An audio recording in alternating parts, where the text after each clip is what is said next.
Hey there, Bryan VantHof here with RE/MAX Advantage Plus, Ramsey Trusted, and the Minnesota Real Estate Team. Today is Thursday, May 15th, and I hope you're having a great start to your month of May. Wanted to say thank you again to everybody who reviews this email on a weekly basis. I get so many of you who review it multiple times, open it multiple times. I have a number of you that forward it on to others for their review. So I really appreciate the sharing of the information, and I do like doing this on a weekly basis. I enjoy putting together the facts and information and stories and anything else that I can add to these weekly market update emails. So again, thank you for reviewing this, and thank you for forwarding on as you see fit. So this week is Stats Week, where we'll get to expand a little bit more on the stats as provided by the St. Paul Area Association of Realtors.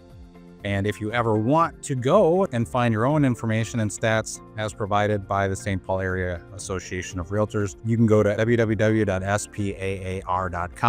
and there is a statistics link right there that you can kind of cross-reference and verify. And also, if there's other information that you're seeking, there are statistics on that website as well that I don't always touch on a monthly basis, but a lot of different information there for you to review and just absorb should you be interested in doing that. First, though, let's start with the week that was, as we always do when we're talking about previously owned homes, townhomes, and condos within a 50-mile radius of downtown Minneapolis in Minnesota. We had 1,280 new listings hit the market over the past 7 days. That's up 43 from the prior week. It's 156 more than the same week last year. 309 of those did sell in the first week. That's down 6 from last week. Of our new listings, 911 were single-family homes, which is 45 more than from the previous week. 252 were townhomes, that's up 6, and 117 were condos, which is down 8. As of today, there are 500 coming soon listings on the market. That's up 127 from last week, and a post Mother's Day, post fishing opener. So we are seeing a few more coming soon listings out there. That number is very similar to where we were last year. I'm just seeing a ton of similarities to where things are at from a sales perspective this year compared to last year. Even though this year we have more inventory available, it still seems like a very consistent and regular number. If you're a seller, we're entering a period where now here really you have about 60 days as a seller, especially if you have a larger home. You've got about 60 to 90 days here left in the prime selling season. If you are looking to be a seller, you need to have that conversation with me now to make sure that you are getting the top dollar for your home. So going back to the stats, we have 4,730 total homes on the market. That is up 220 from last week, and it's about 20% more than where we were at the same time last year. Of the total homes available, 2,811 are single family homes. That's up 144 from the prior week, at a median listing price of $525,000. That's unchanged. 585 are townhomes. That's up 50. Median listing price of $320,000. That's also unchanged. 1,034 are condos.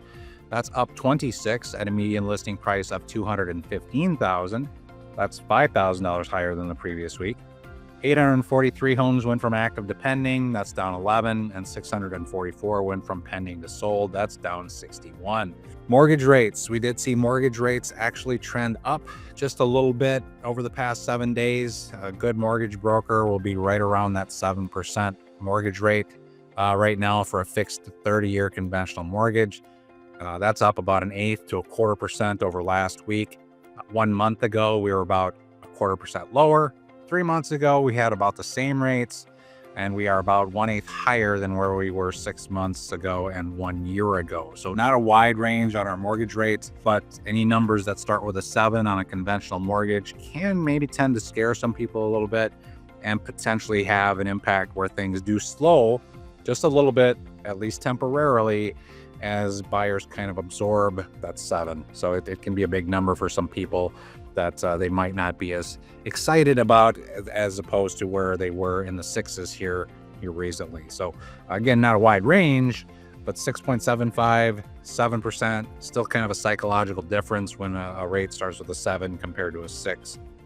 And for a lot of you, psychological difference is when you bought a home 3 years ago, the rate started with a 3 or a 4, and now we're at 6 or 7, and that certainly is impactful on your psychology when thinking of selling or thinking of buying. So one thing I do like to say is we're over 2.5 years into this kind of this narrow range in the mid 5s to mid 7s percentage rate. I know there's still a lot of you out there who are considering waiting to buy until mortgage rates come down. So I reiterate this maybe quarterly. If you're waiting for mortgage rates to come down to buy a home, you're really just waiting for home prices to go up. There's a correlation between lower interest rates and higher sales prices. So as mortgage rates come down, the listing price of homes and the willingness for people to pay higher prices goes up. So you're never going to have a win-win situation necessarily when it comes to rates and price, at least not in today's market and in the foreseeable future for that matter. So if you're in a financial position to buy now, you should really consider it, because as rates go down, if they go down, which there's no sign that they are, you're just waiting for those home prices to go up and you're going to end up with the same house payment anyway. So again, if you are financially ready, something to really kind of take into consideration is getting out, take advantage of the market and be a buyer. It's great to be a homeowner for the long term here. So moving on to showing activity. On the showing activity side of things, we did see a dip in showings by about 1,525 showing requests over the prior week. I'm hoping that it's just Mother's Day / fishing opener related reductions. And we did see very similar numbers last year compared to last year. Again, our numbers were very similar, but we did have fewer homes on the market last year at this time. So really kind of the same, maybe the same volume of buyers out there this year as compared to last year. But they just have more homes to pick from this year. So while the volume of showing requests was about the same, the showings per house was actually lower this year compared to last, just because we do have fewer homes on the market. We'll kind of see what happens over the next 7 days.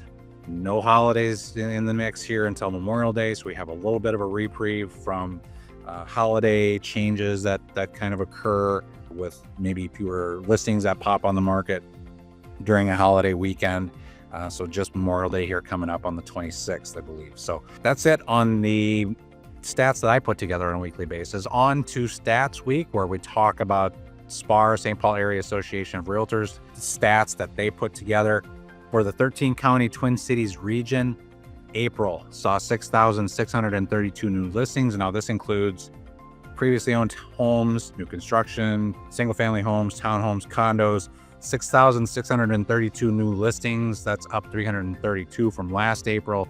Closed sales in April were down just 9 from April of 2024 at 3,802 homes closed. Median sales price rose to $400,000 from $386,500, while the price per square foot rose to $218 from $212. Homes this April stayed on the market about 4 days longer than they did last April. So we are seeing a little bit more extended market time, which can certainly have a correlation with our more selection that buyers are having right now. Year to date through April 30th, total new listings were up 5.6%, while closed sales were down 0.6%. So closed sales were, again, really about right on pace for where we were at the same time last year. So we are seeing a very similar buyer pool from a quantity standpoint, really, that we saw last year.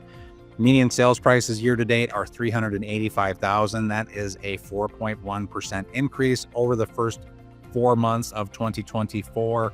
The Housing Affordability Index did see a dip in April, as the combination of house prices and interest rates did have a slight impact on overall affordability this year. Or excuse me, usually really at this time of year, some of those affordability numbers get a little bit skewed just because of the demand that is out there. So those prices do get driven up a little bit.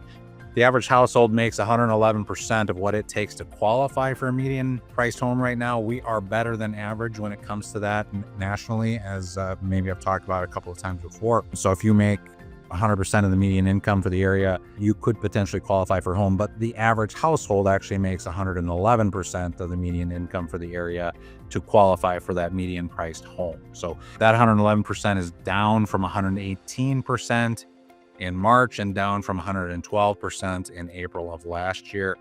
Our month supply of inventory sits at just 2.3 months, which is very similar again to last April, when the month supply of inventory was 2.2.